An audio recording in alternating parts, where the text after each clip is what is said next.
Hello and welcome to everyone. इस session में हम बात करेंगे why political science is called science. ये जानने से पहले जान लेते हैं कि साइंस क्या होता है।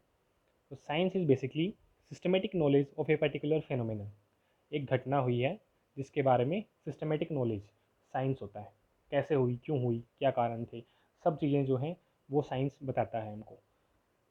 ये सारी इन्फॉर्मेशन जो हैं वो गैदर होती हैं एक्सपेरिमेंटेशन से, ऑब्जर्वेशन से और एक्सपीरियंसेस से। और in scientific analysis measurement and accuracy also given importance. ठीक है, तो ये साइंस है, एक पर्टिकुलर घटना के बारे में हमको बताता है।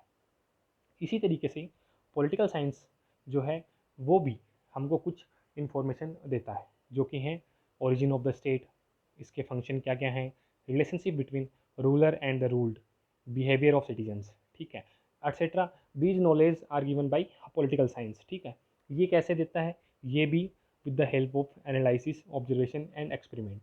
ठीक है, so these characteristics are common in political science and science. क्या?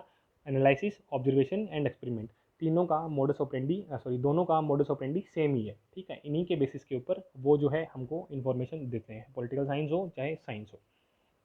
Also in case of political science, systematic approach, certain formulas and important political decision जो कि पास्ट में लिए गए थे वो अप्लाई किए जा सकते हैं फ्यूचर में भी, अगर सिमिलर सिनेरियो जो है वो उत्पन्न होता है। ठीक है, जैसे साइंस में भी कुछ फार्मूलाज बन गए, अगर उस पर्टिकुलर सिचुएशन में हमको एक पर्टिकुलर फार्मूला जो है वो लगाना होता है तो सेम फार्मूला हम दोबारा लगा सकते हैं अगर सेम सिचुएशन बन रही है। तो सेम सिचुएशन जो है वो पॉलिटिकल साइंस में भी लागू होती है कि अगर प्रीवियस डिसीजन लिए गए हैं किसी पर्टिकुलर सिनेरियो के लिए तो वो फ्यूचर में भी लिए जा सकते हैं। मतलब सर्टेन सेट ऑफ फार्मूला उनको कह सकते हैं कि पॉलिटिकल साइंस में भी होते हैं। तो इस तरीके से पॉलिटिकल साइंस को जो है साइंस कहा जाता है। कुछ बुद्धिजीवी लोग ये भी कहते हैं कि पॉलिटिकल साइंस जो है वो साइंस नहीं है। उनके क्या व्यू हैं हम जान लेते हैं। एक ये, वो कहते हैं कि पॉलिटिकल साइंस को जो है हम डिवाइड नहीं कर सकते छोटे पार्ट में, ठीक है, स्मॉल पार्ट्स में, जैसे कि साइंस को किया जा सकता है। जैसे फिजिक्स है, फिजिक्स को स्मॉल पार्ट्स में जो है डिवाइड करके जो एक पर्टिकुलर फेनोमेना जो है वो समझा जा सकता है, जबकि पॉलिटिकल साइंस में नहीं है, एक ये वाइड सब्जेक्ट है।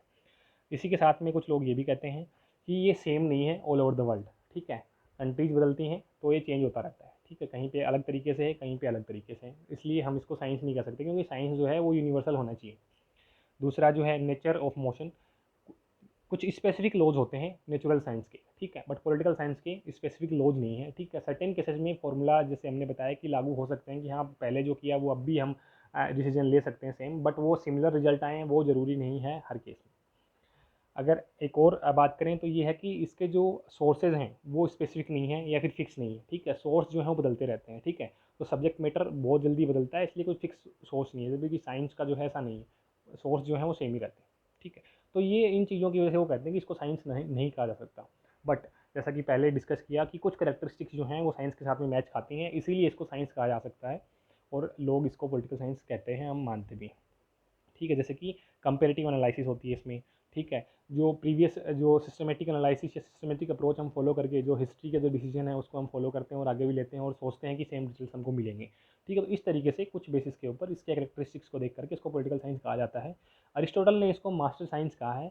उन्होंने कहा है कि ये जो है हर एस्पेक्ट को, जो लाइफ है उसकी हर एस्पेक्ट को इन्फ्लुएंस करता है, जैसे कि क्या हम कर सकते हैं, क्या हम नहीं कर सकते हैं, क्या हम कह सकते हैं, कहाँ हम रह सकते हैं, सब कुछ जो है इसी के द्वारा निर्धारित होता है। किसके द्वारा? पॉलिटिकल साइंस के द्वारा। जैसा कि आप समझ पा रहे होंगे थोड़ा सा कि हर कंट्री में जैसे कि कोई कम्युनिज्म फॉलो कर रहा है, कोई सोशलिज्म फॉलो कर रहा है, कोई डेमोक्रेसी फॉलो कर रहा है, तो सबके राइट्स जो हैं वो अलग अलग है।